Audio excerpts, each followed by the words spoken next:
everyone, welcome back to the channel.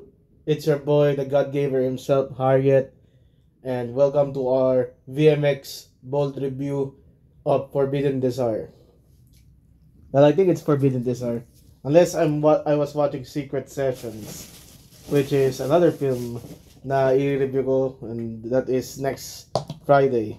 I apologize on the delay of this review kasi ako ay nagkasakit. I've been sick since Monday of this week, December 9.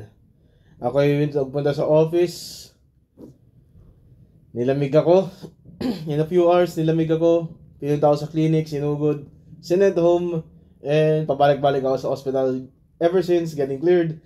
I'm not cleared to return to the office yet. I am only fit to work from home in a work from home setup. And this also led to the delay of this review. But today I am going to review Forbidden Desire. This is starring Joseph Elizalde, Van Kay, and Aiko Garcia. Yes, the normal setup is also removed temporarily kasi walang dongle yung PC ko. It appears na pag ginagamit ko yung internet, ay nawawala yung internet connection. Okay? So, I had to make some ways and means in order for this review to happen. Ayun.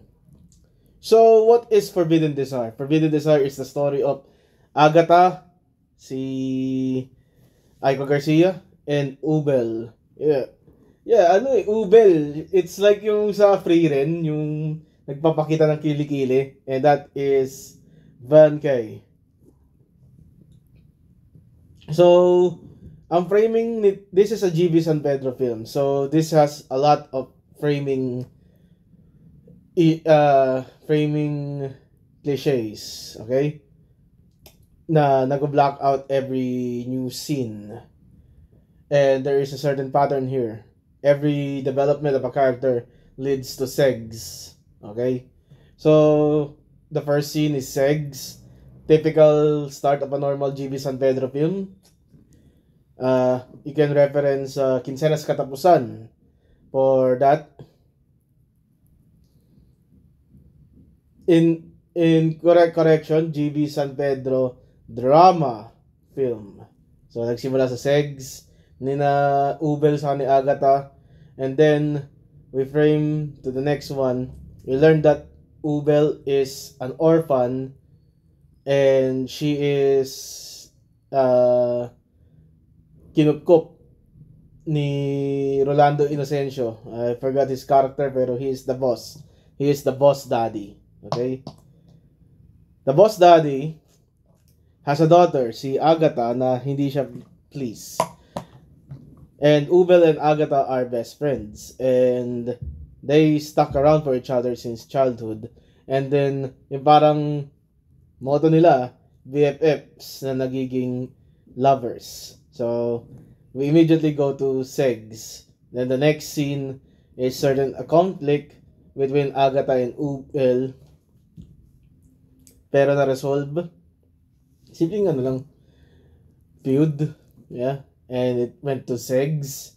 And then, nangyari is, naglalaro sa pool si Agatha sa si Ubel, naginala yung katulong na baka magjowa sila or something, which Rolando Inocencio considered it as bad-mouthing.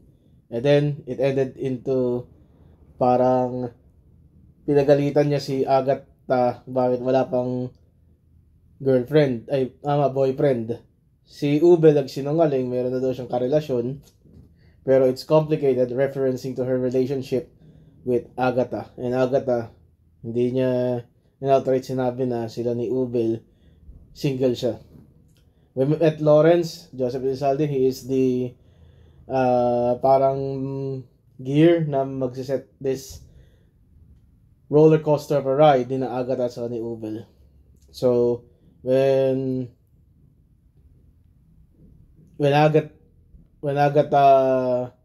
first met Lawrence and vice versa, Nagtatanggihan sila sa isa't isa. They deny each other. Okay? And it's pretty certain na ano nangyari? Ayaw nila, di sila nag-click. And Agatha just run along to inform this regarding with Ubel na regarding na binigyan siya ng boyfriend. And di nagkataon, naging sila ni Lawrence at nagkaroon ng goodbye segs itong si Agatha sa si Ubel. Okay. And nung nalaman ni Ubel yun nga, naging sila ni Lawrence. Ito si Ubel, naging Lena Cortez tuloy yung dating, nababaliw na. And she made Agatha's life sort of a living hell. Siguro, she took Agatha's job kasi si Agatha kinaracterize dito as a failure of a daughter ni Rolando Inocencio. So, yun. What else? Also, Lawrence cheated on Agatha with Ubel. Nakita ito ni Agatha. And dito, naging galit si Agatha tuloy. She called Ubel a snake. Pero trinay nila magkaayos through a camping trip, which led to Agatha poisoning Ubel to her quote-unquote death. 1 year later, Ubel and Agatha and Lawrence got married. However, their brake fluid got broken, I think, and then Lawrence died, and Ubel is alive all along, and siya yung nag-set a roller coaster ride nung mga situation. So, Agatha lost her job kasi nasira yung laptop niya, which Ubel sabotage. She also seduced Rolando Inocencio to get into the family business.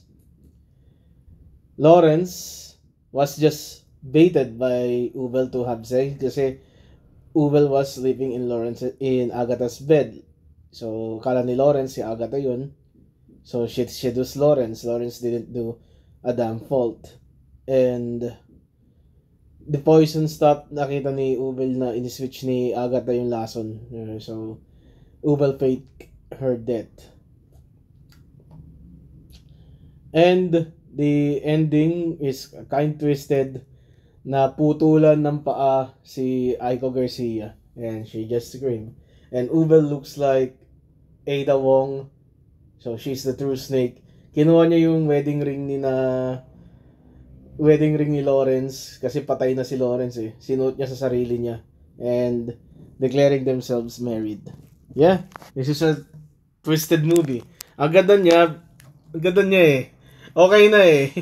Okay na sa simula pero nagkaroon ng lasunan, nagkaroon ng putulan ng paa, nagkaroon ng fake ng banggaan. Yeah, I think I understand Goldwyn's take when there's a GB San Pedro girls love sexy drama film. You know shit is about to happen. Okay. Yeah, I don't know when my new dongle is coming up. I don't even know if that new dongle will work. Baka yung PC ko na yung sira. But, yeah, in the meantime, you have to deal with no elevated or... Oh, gusto mo kung kakanta na elevated. Elevated in the sky. Sorry. And, yeah, for tier list, yeah, wala yung tier list. So, I'm going to write the tier here. I'm going to give Forbidden Desire. Since wala siyang playtime penalty. I'm going to give Forbidden Desire a very respectable. Yan. Just about bearable. Ewan kung kita nyo ito sa review, but yeah, it's just about bearable. Final rating. Okay. So, Tuesday is Christy Imperial and Atasca. They are a member of a Viva Max BMX P-pop group called SNTA, Satan or something, Santa. So, yeah. Happy holidays, everyone, in advance. This is your boy, God Gamer, himself, Harriet. Goodbye, and good night. Bang! Wala nga pala yung outro yung Velma, so, here.